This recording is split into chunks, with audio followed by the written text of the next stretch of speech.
Hello again, Kate Brown Pernia for Why Not a Hat. Today, we're doing just a quick little postscript on the pine cone hat that I did a few days ago. I wanted to show you where the inspiration took me. So let me focus on the table. You will recall we made this hat by gluing little pine cone scales, not shingles as I called them, on the edge of a little pyramid-shaped buckram form hat. And when I finished going all the way around, I discovered that it was going to be difficult to layer the pine scales as I wanted to cover the whole shape. So I opted for the lace instead, and I really like the way this little hat turned out. But the following morning, I woke up with another inspiration, and I wanted to talk you through that.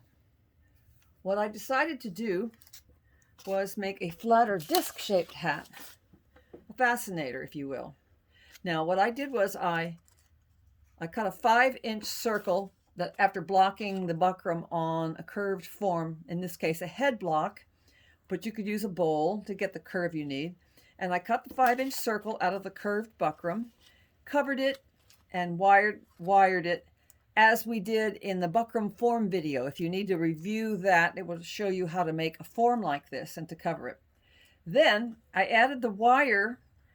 I taught this in the Wire to Fascinator class. This is what I like to call the springulator thing, where this part fits on the back of the head and this part sits forward on the head.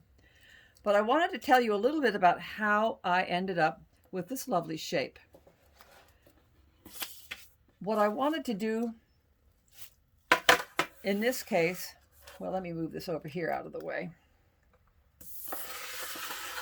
What I did was I used my Fabri-Tac glue to glue the scales as I did before, but I started this time in the center of the hat, and I glued them down one at a time.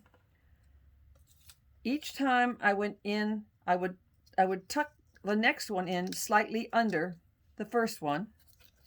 And as I worked my way around, I would just find another place where I could tuck it in and work around and around, one scale at a time, all the way to the end of the hat.